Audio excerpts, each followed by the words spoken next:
What's up, squad? It's your Squid, aka the Anxious Squid, here at Anxious Squid Productions. This is video number 6, I think, in a multi-part series on the documentary Petty Blue, which is narrated by Kevin Costner. If you haven't watched the first 5, I, thoroughly suggest you go and do that, otherwise the rest of this probably won't make much sense to you. So yeah, they'll be in my motorsport playlist, go check that out. These guys are my patrons. You could be one of them too if you wanted to. There's a link in the description to that. There's also merch and stuff if you want to just, provide a once-off support to the channel and all that sort of stuff. Just check out the description. There's heaps of links in there. There's links to my different playlists, all that sort of stuff as well. But I'm gonna get on with it, right? Because we've just learned a lot about Adam Petty, and yeah, let's do this.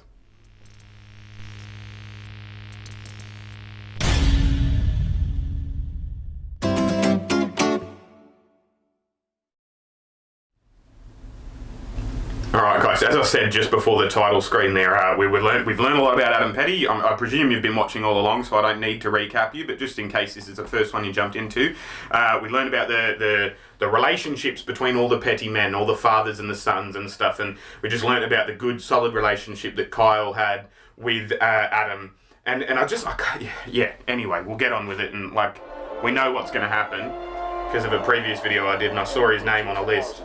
The keys to the family kingdom were passed to a new generation of Petty. In his first attempt, he qualified for his first Cup Series race. By making the field, Adam made history. I think he was proud to be the fourth generation professional sportsman in the whole world. That's cool. He was going to do everything he could to uphold that name. He must have been before The Rock.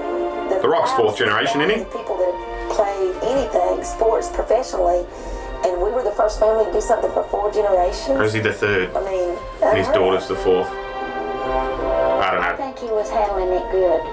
It wasn't about, I'm a race car driver. I'm going to be a big race car driver. I'll make lots of money. Was Randy Orton, I'll go back as well, but now I'm thinking Randy Orton, was he 3rd as well, not 4th? Maybe? Because Bobby Orton and anyway, I'm thinking of wrestlers, not, maybe they're not classifying that as sport. I don't know. Maybe I'm wrong. I'm going to be a big race car driver. I'll make lots of money. He was natured more like Richard, and he was like, I just want to race like Granddaddy. I just want to race. It all started with Lee Petty, and then it went to Richard and my dad, and then me. There's 4 generations of us, and we're all still alive, and we've all done the same thing. Oh man, don't say that.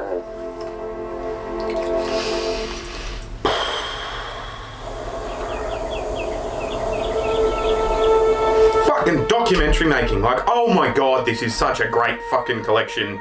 This is such a great, well-made documentary. Holy shit. 3 days after 19-year-old Adam's first Cup Series start, the patriarch of the Petty family passed away. Fuck. It's not what I was expecting, Just 5 though, weeks after Lee's death, the name Petty would again be etched in stone. Fuck, imagine all the grief the family in that month.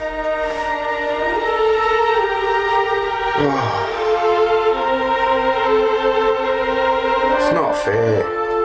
In New Hampshire today, a 4th-generation member of stock car racing's most famous family was killed today in an accident on the track. The 19-year-old Petty died of head injuries after he crashed during practice for a race tomorrow at the New Hampshire International Speedway. Adam Petty was the son of current driver Kyle Petty, grandson of Richard, and the great-grandson of NASCAR pioneer Lee Petty. I was here in a body shop. Somebody come and got me and said, hey, somebody needs you on the telephone. And Hilton had called and said, Adam just had a terrible accident, so it don't look good. Shit. Just imagine, fuck. He came in, and when he did, he looked over there at me, and I said, Adam's gone. And he went down on his knees, and he started crying. And he said, and he should not have even thought this, but he said, maybe I should have just been a farmer. Fuck, man. We were just really close, and we used to joke about being a father and son and best friend. But it was a lot truer.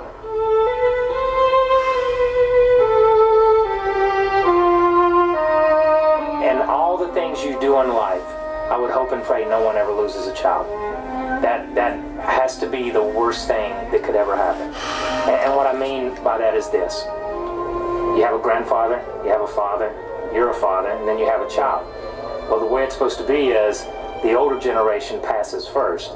So when it gets out of order, then you begin to question, okay, what else in life is not right?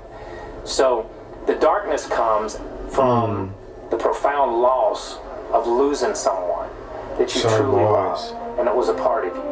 But the darkness also comes from being thrust into a whole new world where you don't know what the rules are.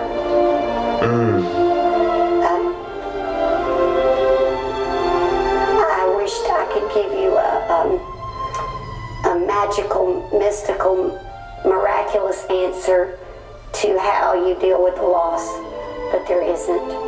Everybody deals with it differently, and unfortunately, when you go through what we've been through, you wake up in the morning and you still have to get up, and you don't want to. It's very hard, but you have to make a choice, and you have to work very, very hard at choosing to be powerful instead of pitiful. Fuck, man. Powerful over pitiful. Fucking hell. You know, blamed our life. Then one day, I got a little note from some lady, and the little note said, you know, never put a question mark where God's put a period. And that lifted everything off of me. I mean, I said, okay, you know, it was meant to be. I didn't have that much control over it, and we will just have to pick up everything from here. There was a fork in the road, and we could go either way. We could look at it and be incredibly bitter because we had lost a son. Or we could look at it and say we were very blessed to have Adam for these 19 years. Don't say it's over, 'cause that's the worst news I could hear. I swear that I will do my best to be here just the way you like it. Even though it's hard to hide, push my feelings all aside, I will rearrange my plans and change for you. I think he looked at it the same way as I did, that the last thing in the world Adam would have wanted to happen is for us to change our lifestyle.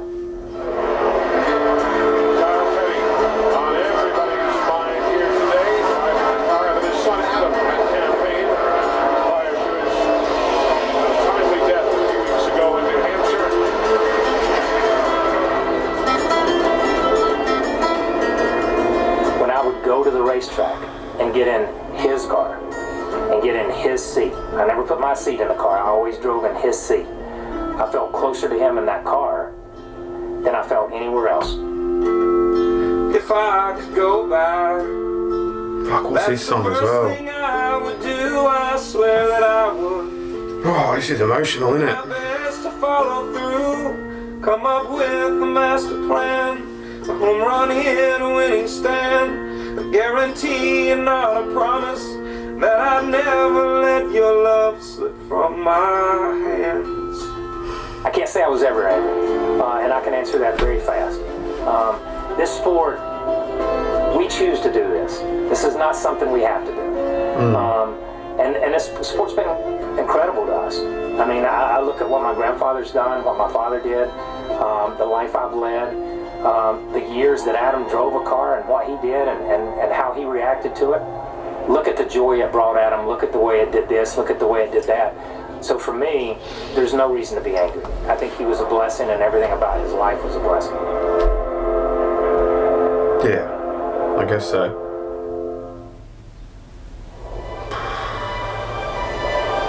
How do you get to a happy ending after that? No, there's not. Once there was a race shop, alive with horsepower and manpower, filled with championship dreams that came to life. But by 2009, Petty Enterprises was no more. After 60 years, the family business closed its doors. It was just a situation where we didn't have our heart and soul in it like what we really need to be. You got to be so dedicated to do this kind of work. Just to see the Hollywood halls being empty is real heartbreaking. Yeah, I hear that, but as keeping it alive, can I look back and say what could we have done different to save it? I guess the money just went away. just let it run its course. Sometimes you have to. Some bridges stay burnt. Hey, you're gonna just bust it. That's it.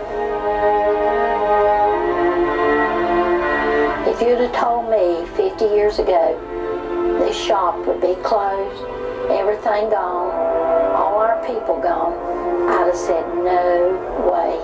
We're going to be here forever. This is all dead and gone. And that's a terrible way to feel about it, but it is. It's dead and gone.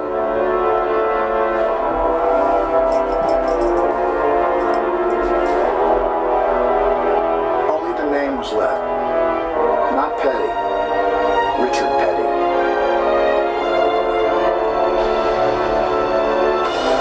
The King took his name to a new team, but the family business was gone.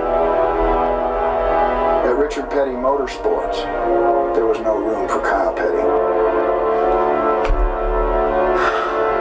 That was very, very, very hard because it was, hitting them upside the head and said, we don't need you.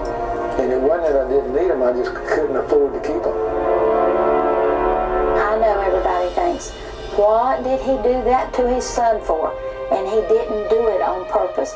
He's told me over 1,000 times I would never done anything to hurt my son. But you did, bro. There was nowhere for him to go. And there's not many people out there now beating a door down for 50-year-old drivers. I will never say that I was as mad as I was disappointed in the process. But it's part of life. And this is a cruel business, so let's be true about that too. Well, yeah, that's nice and fucking, like... Our sport has grown to the point that... Nicer to your father than he was to you. Hard business. It's sad to see an enterprise of that sort not be here anymore. One that perhaps had more to do with the growth and image of the sport than any other.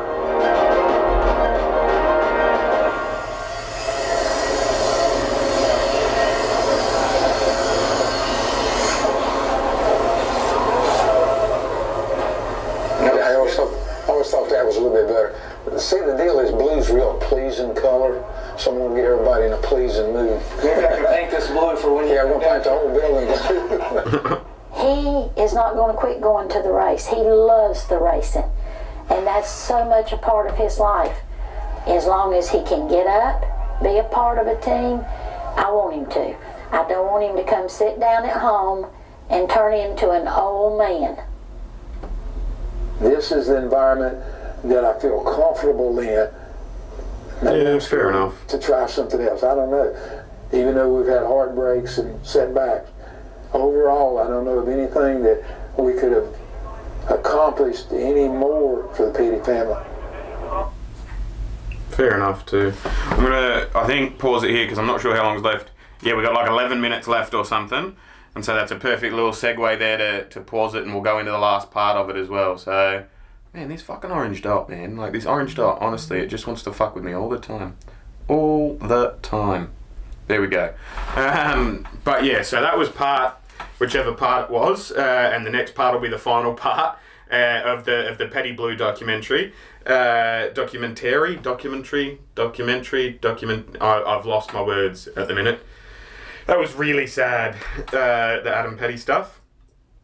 But yeah, I'm gonna power through. Hope you guys have really been enjoying this. I've been enjoying it, and I'm gonna be doing more multi-part stuff. Send me some documentaries. I think now I'm like, send me some docos on like basketball and my other playlists as well, because I want to look into some docos and stuff. I'm probably not gonna do The Last Dance because that's a bit overhyped.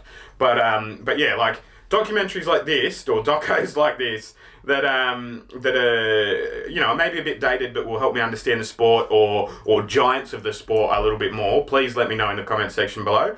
These guys are my patrons, as I've said in every video in this playlist so far. Hopefully it's not pissing you off. But yeah, please consider becoming one. That would be a great help.